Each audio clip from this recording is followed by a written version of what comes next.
Hey everybody, we're here at Rooster Hill Farm, enjoying the wonderful weather this Memorial Day weekend here in Central Ohio. It's supposed to be like mid-80s this weekend, which is wonderful. We're spending a lot of time outside, but I wanted to take this opportunity to introduce you to our boys, our buck goats.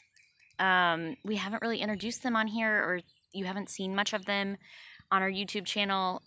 They make a frequent appearance on our Instagram page, so if you follow us there, you will recognize them. But I wanted to just talk about some excitement we've had in the last couple days with them and just kind of talk about them in general. So I'm sitting on our kids' swing because it's the best place here, I think. But it is in front of our goat pasture, so you can see the goat fence behind me. Originally, back in March, we had our pastures fenced in by some Amish, and they did a wonderful job and super fast. But we had originally planned on it being much larger, especially the boys' pasture. But with the shutdown and the quarantine and everything that was happening, we just decided to be economically responsible and kind of financially conservative. And so we scaled back our fencing project. So the boys' pasture is much smaller than we had originally planned. It works for them, it's fine. The main issue is not just about the size, but the area that we did fence in is really shaded by these big, beautiful ash trees. And so not a lot of green stuff grows here. So they don't have a lot of opportunity to graze out here. So we're supplementing a lot with hay, which is fine. But the original plan included all the way to the road, which is a lot more green. But so what we did instead for temporary, luckily everything's seeming to kind of balance out, and we're seeing a little bit more stability as far as both of our jobs go. And so we have gotten back on the schedule for more fence. So we're hoping the beginning of July, I think, we should have more pasture fenced in, which will be fantastic. I'm excited about that. But in the meantime, what we had done was we built, and I'll show it to you in a couple minutes, we built a mobile goat pen that we put wheels on, and we would move it around the backyard. There's the yard behind the backyard is like higher. It will eventually be a pasture field. So we kind of put it back there and let the boys out there and graze. So what we were doing in kind of March, after we built it, March and April, is we would take them out there on nice days, or, I was home because of the shutdown. So we would take them out there in the morning, kind of move it a couple times depending on the grass and, how much they were able to graze. Move it a couple times throughout the day, and then in the evening when it was chore time, we would bring them back into the barn for the night. And it was seeming to work really well. We put some metal on a corner, like on the sides of a corner and on the roof, on the corner of the roof. So they had some shade, and they had some wind block, and they had a, dry spot from the rain. So we were taking them in and out, and it was getting to be a little bit of, not too much work, but every time we would take them in and out, something got eaten because we were just letting them walk and letting them follow us. So they would stop and munch on my cherry tree. They would stop and munch on my flowers. And I was getting ready to plant vegetables outside, and so I didn't want that to get eaten. So we decided that we would... Oh, hey, bud. I'll talk about him in a minute. So we decided that it was, the weather was warming up, and it wasn't going to be below freezing. It was kind of the beginning of May, and so we were going to take them out and keep them out there full time, at night, whatever. During the day, at night, they were going to stay out there all the time. And so we did that like the second week of May, and it was going well. They had water. We would still feed them grain in the morning and in the evening. They were grazing a whole bunch, and it was great. Now let me talk about the two boys first before I get into more of the excitement. We have two boys. They were one in January. We got them in February, so they were just a little bit older than one when we got them.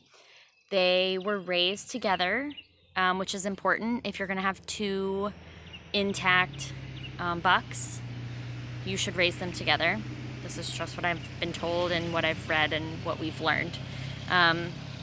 Otherwise, if you try to introduce kind of mature bucks to each other and keep them together, they will get aggressive with each other, and it will not be successful. So you either raise a buck with a wether, which is a castrated male, or you raise two intact bucks together from a young age. So these two were raised together. The one that just walked by, which of course neither one are outside right now, but we'll go in a minute if they don't come out. The one that you just saw is red. He is a dapple. That's the name of his coloring. That patchy color is called dapple. And then the other one we have is a traditional color, so white body, brown head, or red head. And his name is Sketch. And so the excitement we had was on Thursday morning about 5:30, which is when we do chores before my husband goes to work. We let the chickens out, and we check on the girls and give them a little extra hay if they need it. And then we usually feed the boys grain in the morning and in the evening, and usually just check on them, and especially the last 2 weeks because they've been outside. So we've just been feeding them some grain in the morning. We noticed that Sketch was standing still when I put the grain in the pen. He did not go to it, which he normally does. He didn't move. He was standing up, but he was not moving. And the closer I looked, 5:30 in the morning, I used my flashlight on my phone. He looked really like stiff and uncomfortable. Kind of legs were bowed out. Back legs were like kind of bowed out. Hips looked kind of just weird, just in a different position than they normally are. And he had his head up against the pen, looking away from me. So I went in the pen to try to get him to move, and he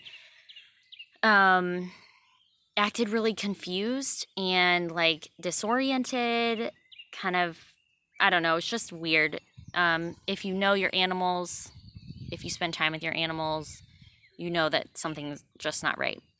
And so I tried to get him to kind of walk over to the food, and he would go down on his front elbows and then stand up, and then he'd lay down on his hips, on his back, on his butt. So he seemed really weak and really confused and disoriented. So we decided that, my first instinct was like, he's scared. Like, it looked like he was scared of something. And so I'm shining my flashlight around, like, is there something out here that kind of spooked him?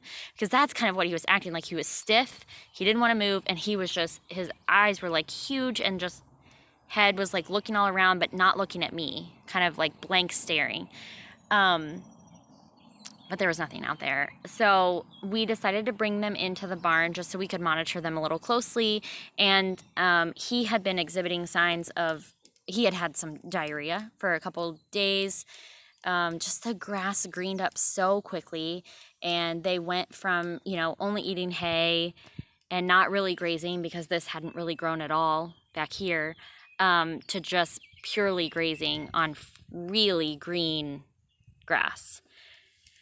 So we were hopeful and naive and thought that, maybe he's just dehydrated. He's really stiff, and maybe he's just dehydrated. So we brought him in the barn.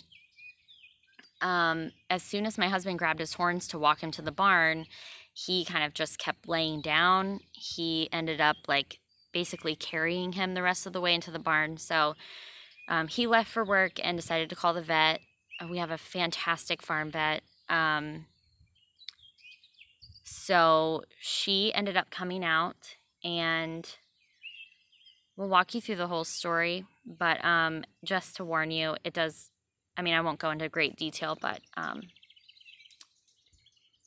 it was intense. So she came out later, about noon on Thursday, came out, saw him. She said, man, he's, he was standing up. I checked on him every hour. He would stand up, he would lay down, he would stand up, he would lay down, he would move around, but just still really disoriented and not really strong at all. Legs were really weak and hips were still in this weird position. So she decided that she was going to ultrasound his belly, and her first idea was that he had like a blockage in his urinary tract, and because she said it looked like he was straining trying to pee. And so she ultrasounded to see if she could see any blockages far up. She said typically if they get a blockage, it's at the very tip of their urethra, and here we go. The best treatment is to slice the tip off. You can talk to your own kids about that. But so she ultrasounded him, and she said that she was going to go ahead and do that procedure. But she could not see his bladder on the ultrasound. So what she thought had happened was that he had a blockage, and had a blockage for a while, and his bladder burst. So obviously if your bladder ruptures and you don't have a bladder that's intact, that's fatal. So after the ugly crying that occurred after she told me that, I held him while she did the procedure, which was intense.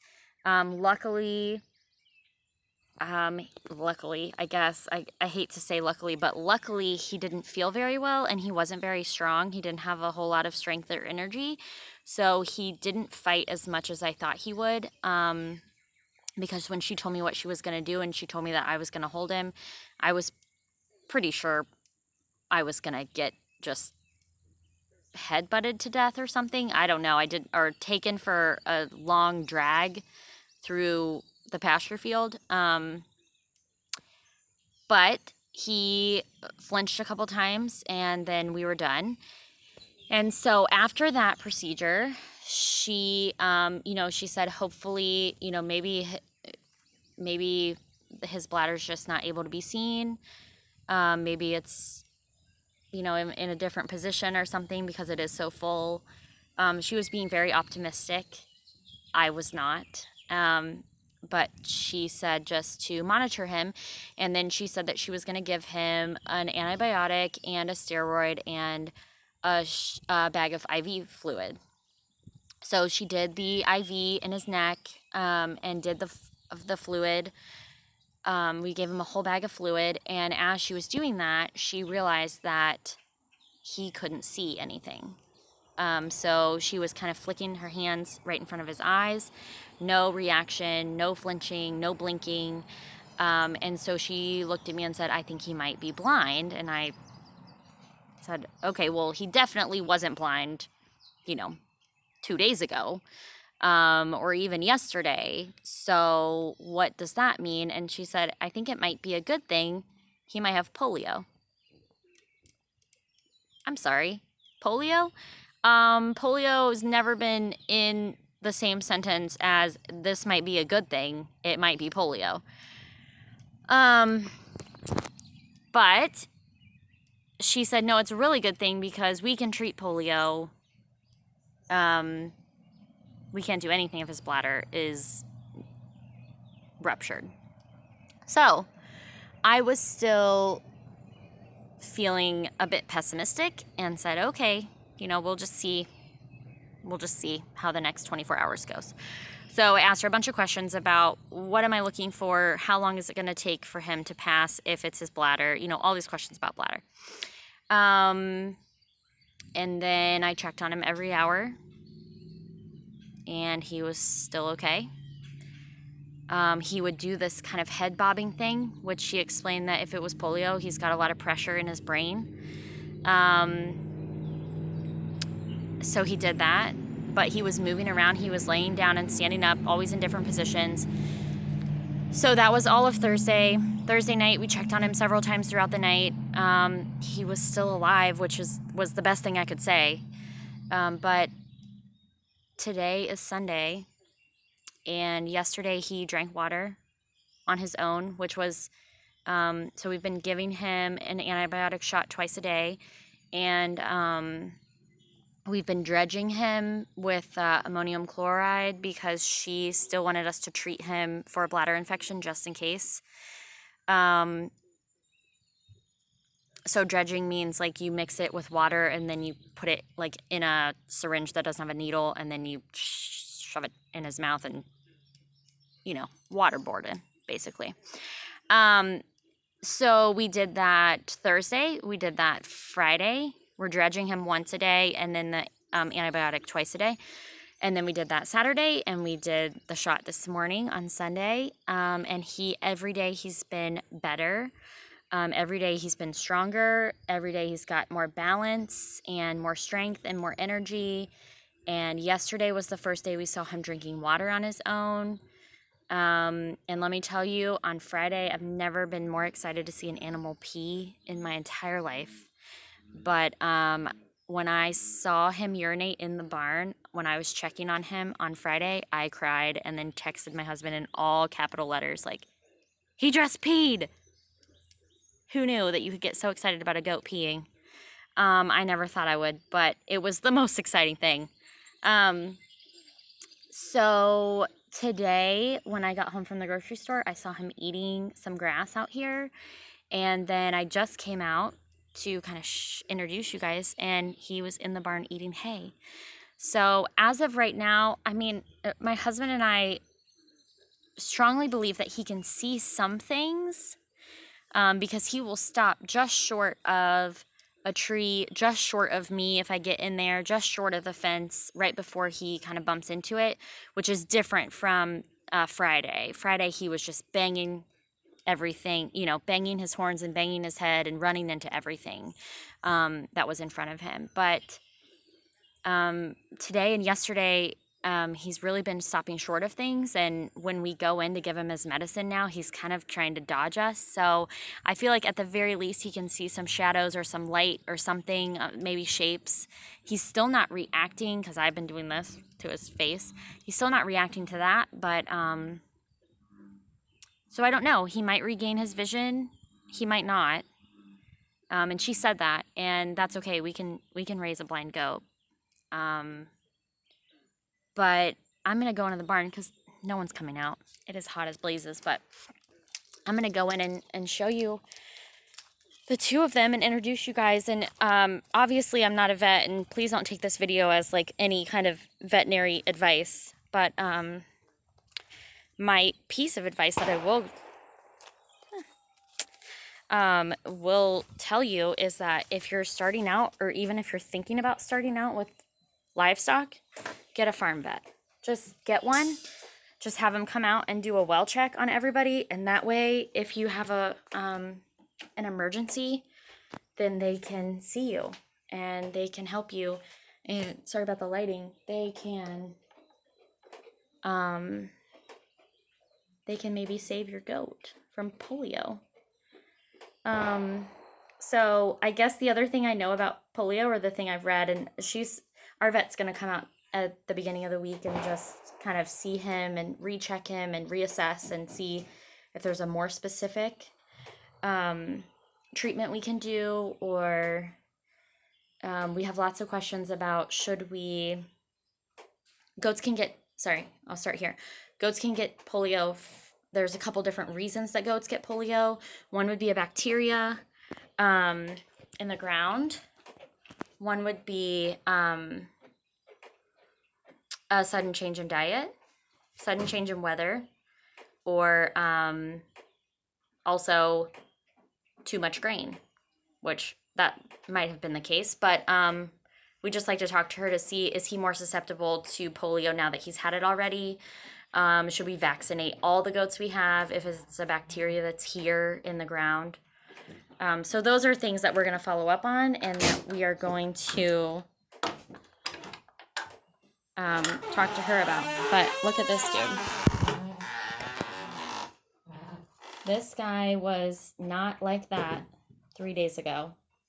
And now chowing down on some hay. So we are so excited about that. And here, this guy's gonna, hi, Red.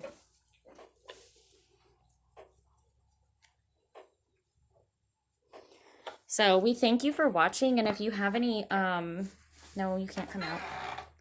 If you have any experience with goats and polio, leave a message in the comments or head on over to our Instagram page and